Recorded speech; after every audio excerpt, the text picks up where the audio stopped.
Hey everybody, welcome to week 3. The topic this week will be on heart failure, particularly looking at dilated cardiomyopathy and myocarditis. We'll also jump into some physiology involving the Frank-Starling curve, as well as some talk on cardiac output, contractility, preload, and afterload. Hope you guys enjoy. It's a lot of material in a short amount of time, so let's jump into it.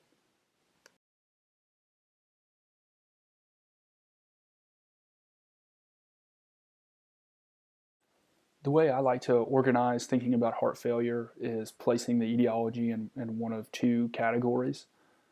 The first being primary ventricular dysfunction, which are all of those major players that we were taught in medical school: dilated, restrictive, or hypertrophic cardiomyopathy. The focus of this talk will primarily be on dilated cardiomyopathy, as that is by far and away the most common cause of all comers, including pediatrics. The second category that I think about is secondary ventricular dysfunction. Causes of that include volume overload. For example, the VSD or AVSD patient who has developed pulmonary overcirculation and venous congestion related to excessive left to right flow across that large intracardiac shunt. So that leads over time to right ventricular dysfunction. Second category to think about in this secondary ventricular dysfunction camp would be pressure overload. So this would be the ventricle that's working against some sort of fixed obstruction. Common things in pediatrics to think about would be aortic stenosis or coarctation of the aorta. And in fact, in our unit, we've seen a patient in this scenario somewhat recently. The patient was a month old, presented with signs of cardiogenic shock. An echo was performed, and the patient had coarctation of the aorta as well as profound ventricular dysfunction. And the ventricular dysfunction arose because the ventricle was having to pump against this fixed obstruction for a prolonged period of time. Then the final category to think about under the secondary ventricular dysfunction camp would be high output cardiac failure. These are fairly uncommon, not as important to remember as the other causes, but things that could cause this would be profound anemia for a prolonged period of time, or Kasabach-Merrick syndrome.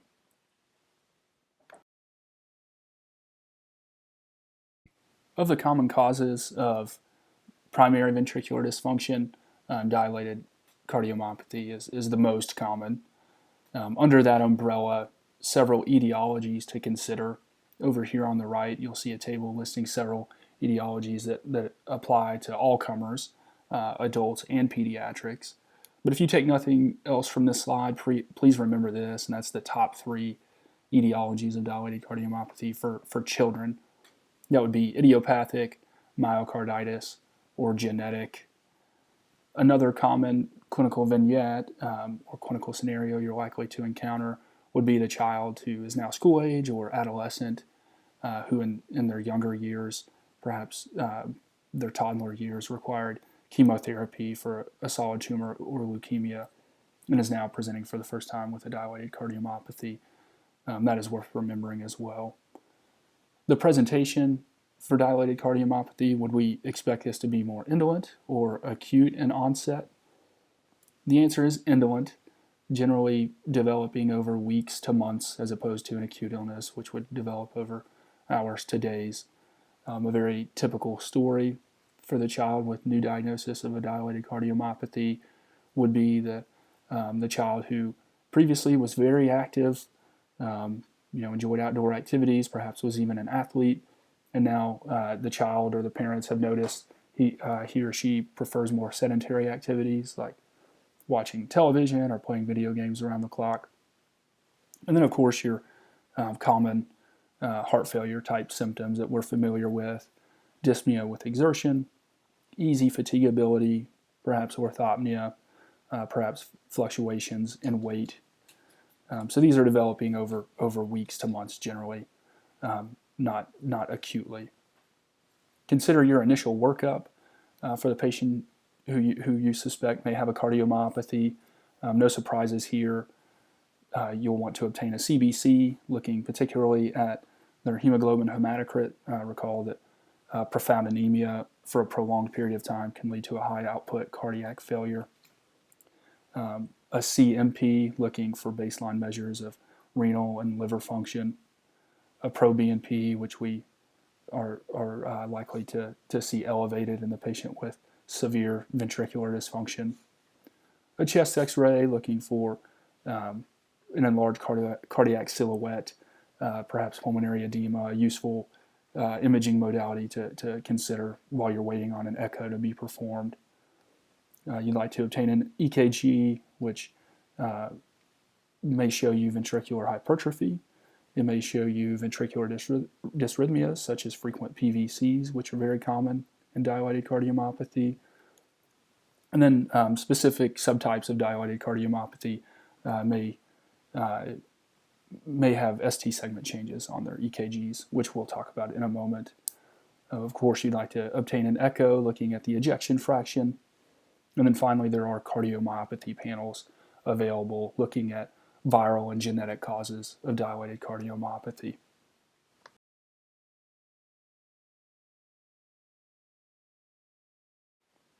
Let's take a moment and talk about myocarditis, as it is one of the more common causes of dilated cardiomyopathies. There are several etiologies that are possible here. Viral is, of course, the one that we most commonly think about, and we work up when we see these patients. This is something that's very applicable for your boards. So you see the list of viral etiologies here. This is worth reviewing before you take your boards. Coxsackie-B would be the classic board question that you might run into. There are some toxic or pharmacologic causes of myocarditis as well. Less common in our patient population, but still possible. And then autoimmune. I personally have seen a patient with inflammatory bowel disease who developed an acute myocarditis, so also worth thinking about as well. The presentation for myocarditis may be less indolent than someone with a dilated cardiomyopathy. The classic story is the patient who had a prodromal type illness with viral type symptoms, low-grade fevers, upper respiratory symptoms, maybe GI symptoms, who over the period of weeks to maybe a month or so develops more heart failure type symptoms.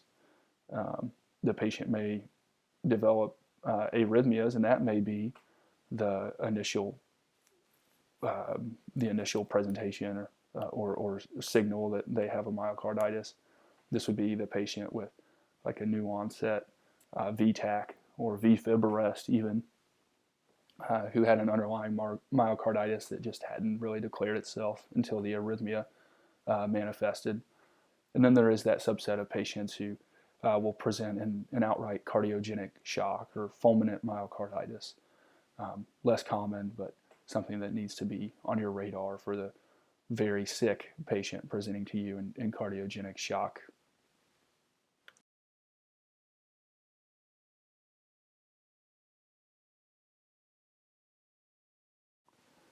When you are suspecting that your patient may have myocarditis, you'll want to obtain all of the initial lab studies and imaging studies that we discussed in the dilated cardiomyopathy section, but also you'll want to obtain inflammatory markers and troponins. These are likely to be elevated in myocarditis versus the patient with a dilated cardiomyopathy, perhaps from a genetic or idiopathic cause.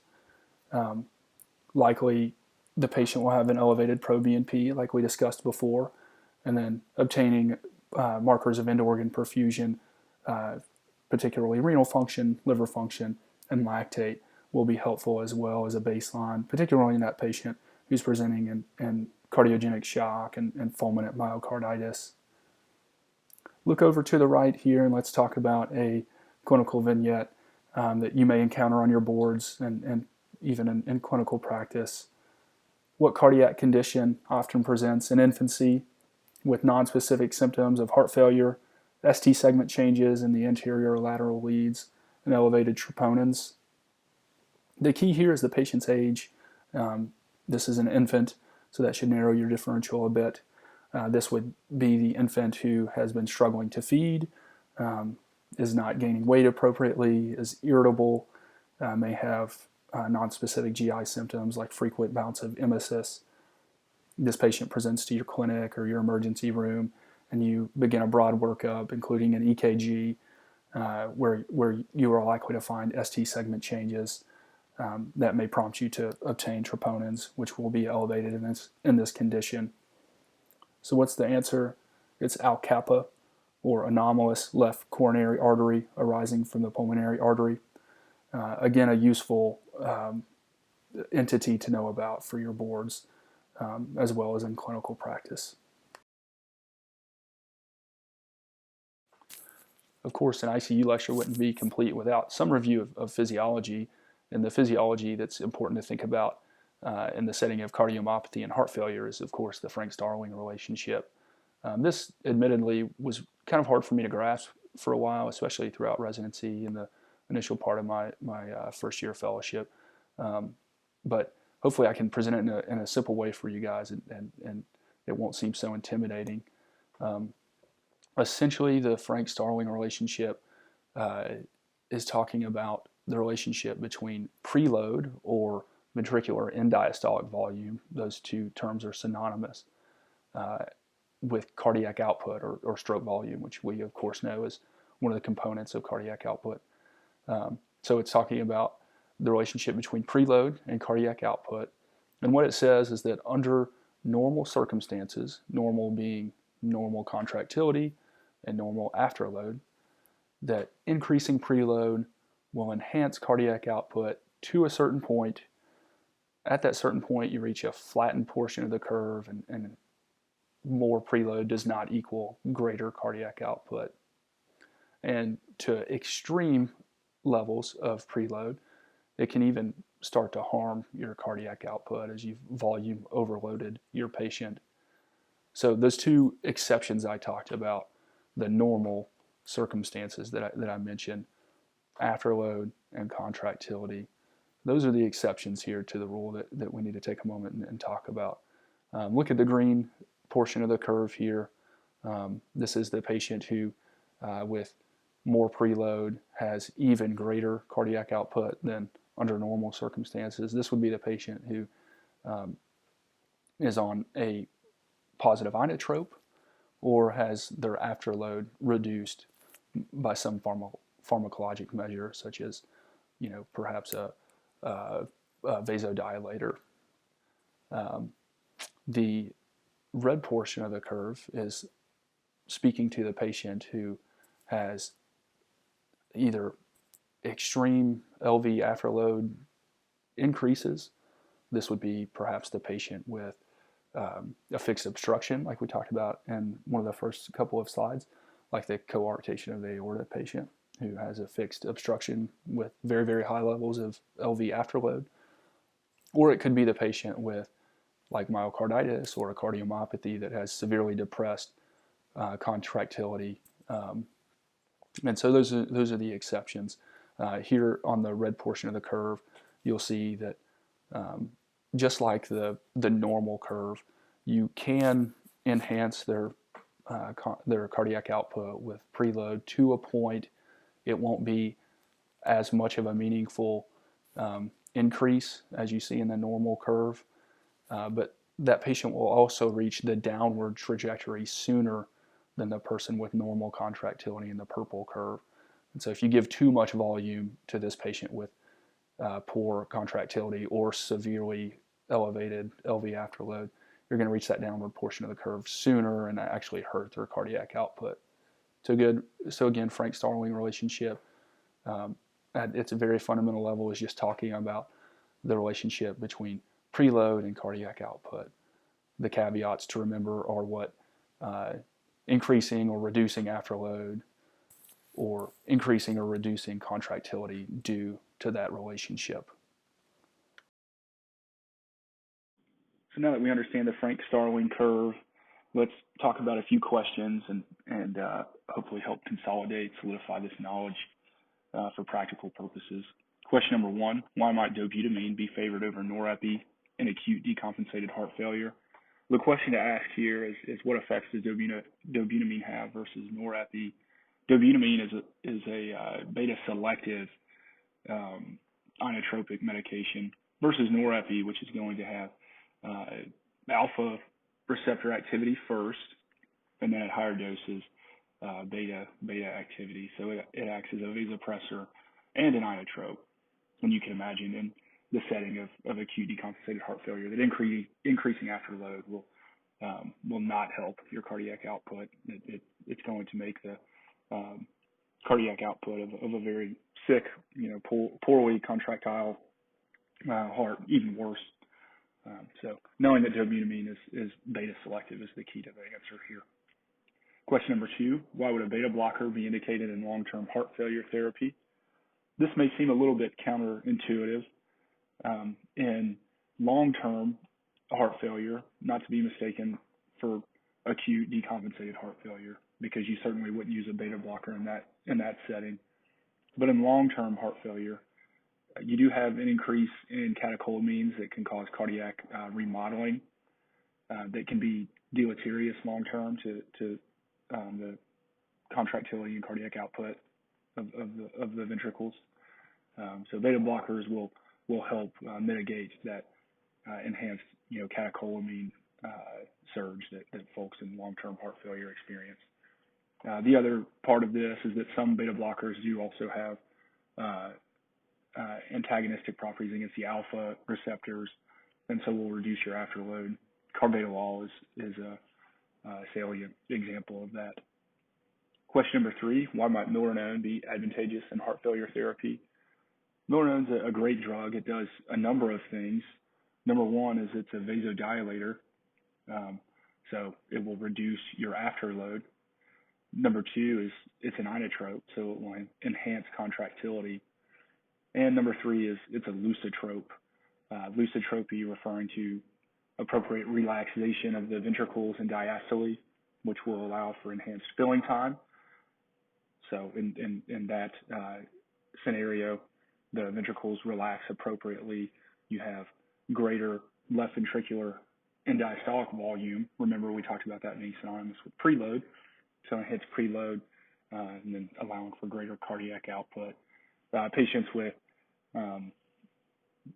heart failure, especially long term, their dilated ventricles will eventually become also stiff and very non-compliant. And so proper filling time in diastole for those ventricles is key. And so milrinone will help with that. So it has three effects that are important to know: reduction in afterload, inotropy, and lusitropy. And then finally, what electrolyte is a key regulator of cardiac myocyte function and contractility?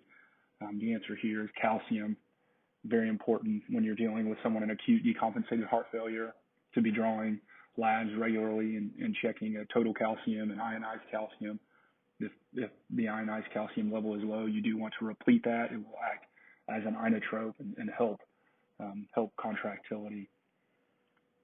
The other electrolytes to consider, of course, are potassium and magnesium. Those will help offset ventricular dysrhythmias. So keeping those at normal or even above normal levels will help prevent ventricular dysrhythmias. But in terms of inotropy, cardiac myocyte function, contractility, the answer is calcium.